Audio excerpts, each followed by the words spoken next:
Welcome back to the channel, and we are very nearly there. Very nearly. It is Sixmas time, the rugbyist and the happiest time of the year. Joe Worsley, you must have loved this time of year. How special was Six Nations as a player? Yeah, I always loved the Six Nations before I became a professional. I used to watch it, well, Five Nations. And the Six Nations was always wonderful. The one thing for me was we used to play the week before, down weeks used to get played. So it used to be incredibly fatiguing as well.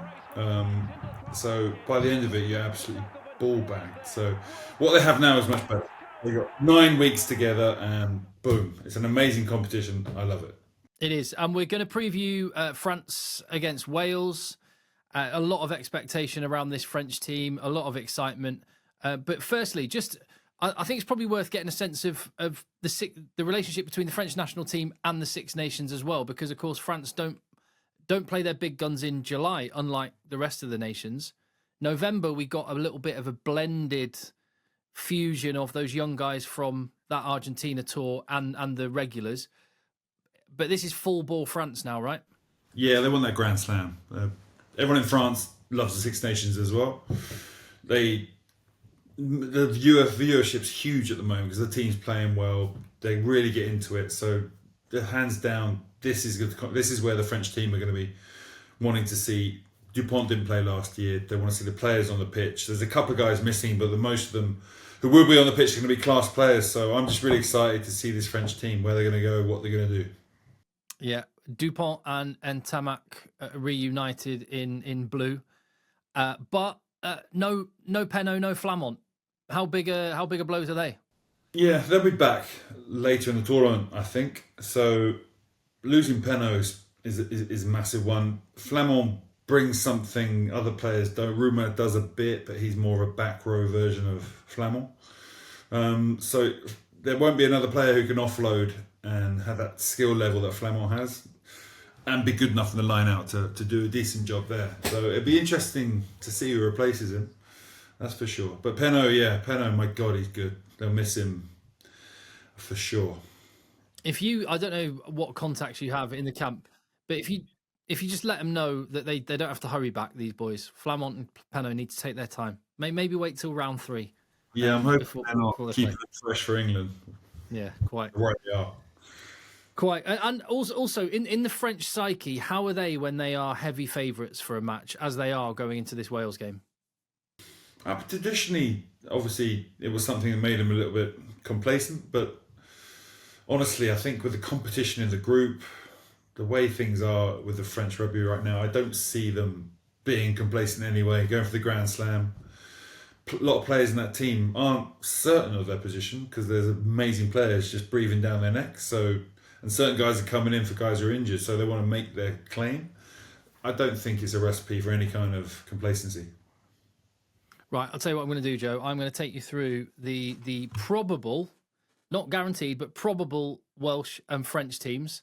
I'll throw the names at you, and we can stop and have a discussion in when there's certain interesting head-to-heads.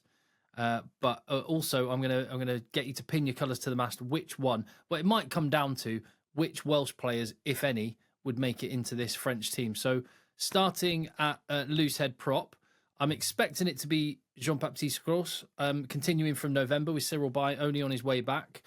And it looks like... there we go. I've got it in front of me now. The little scribbled down likely team. Gareth Thomas, who's a handy player. But who'd you go for? Well, Gro's a beast in the scrum. Around the park, he does much less than Bay, but he's in that international squad because he is a beast and he can ruin the opposition scrums and mauls and smash things. So he's a player you'd want in your team.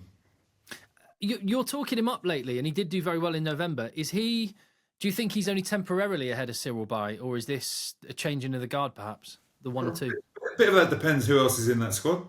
So you got Miafu plus another big bruiser. You might want someone with more handling ability like Bay than just having another bruiser in there as well. So it pretty depends on the balance of the pack. but he's a class player as well. Around the park, he can do so much: ball stealing, handling, carrying, more than Gro can. Well, I don't know. It's tough. There's pluses and minuses for both of those boys. The Welsh captain, or certainly one of the captains with Jack Morgan, Dewi Lake, is not available, so it'll be Elliot D most likely going up against Malvaca and Marchand. That's a mismatch. But mind you, those two up against most hookers in the world is a mismatch. Yeah, I think it's a tough one, isn't it? It's a tough one. You can't put him ahead of them. So they're just two incredible players. They are different kind of players, but they both can bring amazing ball stealing, carrying, sick skills to the rugby pitch. They're pretty special. Kieran Asarati has the job at tight head prop. Owini Atonio, presumably. I guess I'm going to ask two questions there as we talk about that. How long can Atonio keep going, and who's going to be the guy backing him up? Is Georges-Henri Colombe going to be persisted with? He was retained in the squad, but his scrummaging's a bit suspect. Yeah, I think this is one area where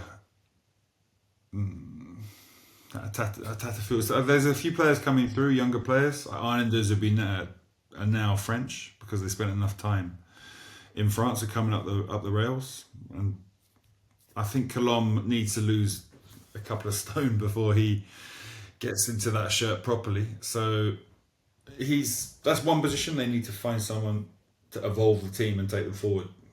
That's for sure. Well, they'll have Tatafu in time, but Colombe for now, and if he doesn't do the job, then Slimani and Aldegheri are waiting in the wings. Dafydd Jenkins and Will Rowlands, who plays at Racing 92, of course, are going up, well, certainly against the absolute wrecking ball that is Emmanuel Meafu. And who? Those two second rows aren't bad. They're pretty good. They're physical, they get around, they run a lot, they're fit. They're not too bad at all. Obviously, Miafu's Miafu. We don't need to talk about him anymore, but honestly, I'm not sure who they're going to go for in that second position. I'm really not clear. What's your thoughts? Well, I guess the options are Guiar and Oradu, the two youngsters that were retained in the squad, or there's some chatter that maybe Ruma will be slotted into the second row. I think Guiar's coming back from injury. I think he's only just come back in the squad. And Oradu, maybe. It could be him. I think his line-out skills are quite good. They might have to rely on that. Joshua Brennan's also in the squad. He's been really good in the top 14. He's been fantastic. He was let go, wasn't he, for the Toulouse game last weekend. But I think he's still one of the guys who's going to be relying on injuries to get in the starting team at the moment. Not there yet. Maybe Dafydd Jenkins gets into a little head-to-head combined matchup, perhaps? Question mark. He's a good player. Will Rowlands is good as well. Huh? He's a dog running around just smashing things. A massive athlete who you could put in the team. All right, so there we go. Wales. Let's go with Dafydd. It's a better name.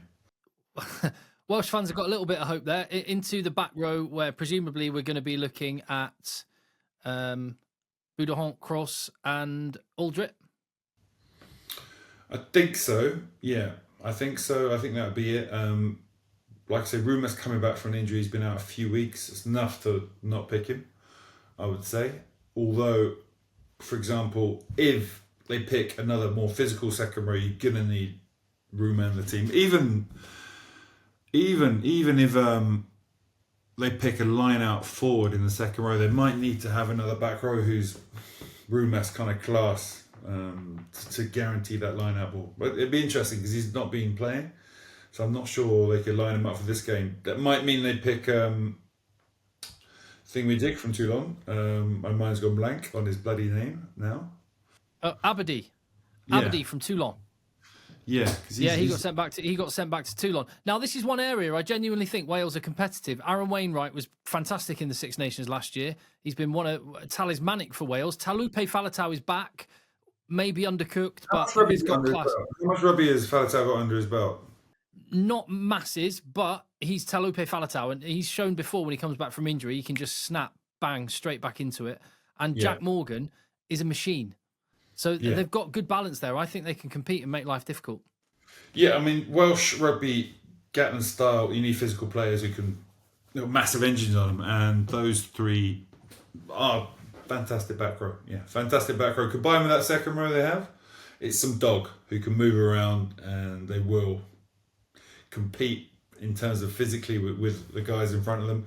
They're not big, they're not that big, you can say that much, but then Bourdon aside, maybe the French team's not monsters, are they? Apart from Mierf and the whole front five, we could say are monsters, but the back row aren't that massive. But you're not taking any Welshmen over any Frenchmen In 6, 7, 8. Jack Morgan's looking like he could be a classy player. Falatau. The problem with him is which Falatau are we talking when he's fresher and fit, or the Falatau that's been injured a lot? That's the other. Do you take him over Aldrit? I'm not sure.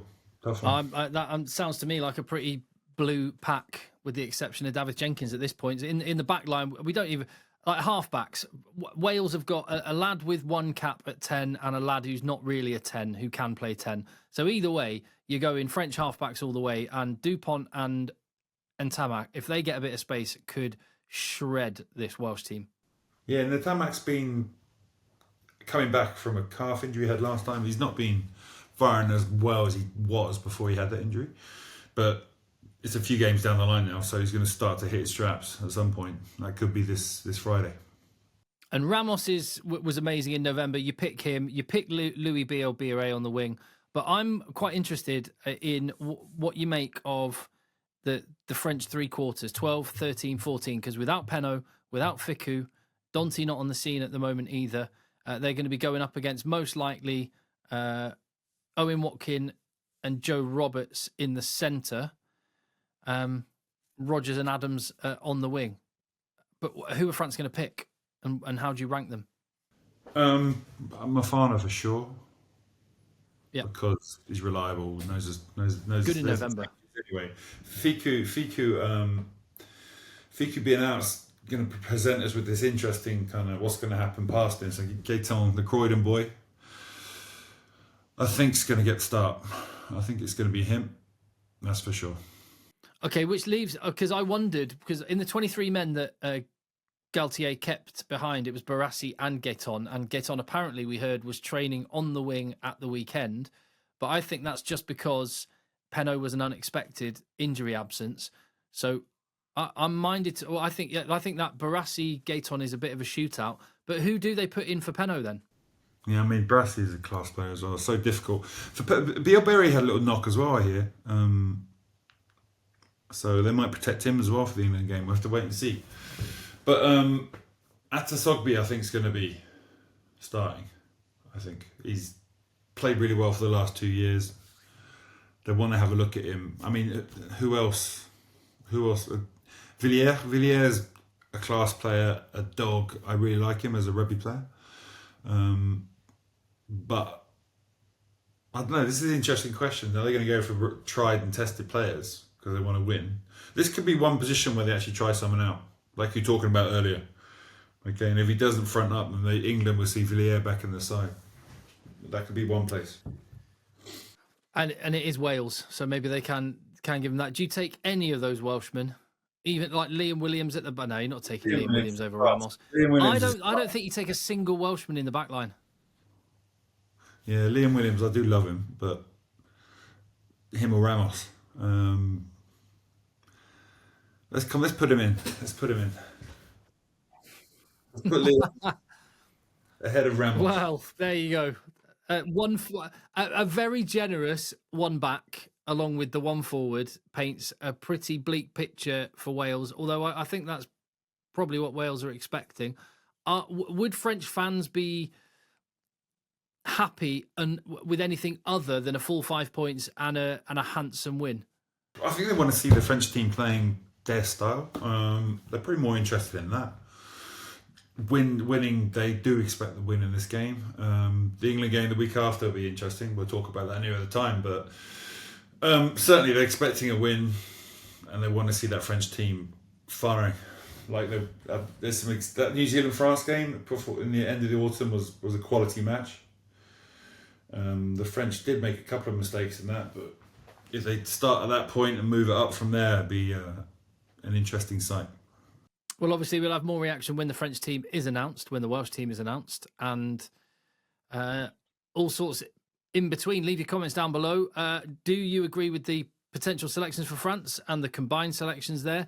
Do you see it as a blowout, or where, if anywhere, can Wales be competitive and make it difficult for France?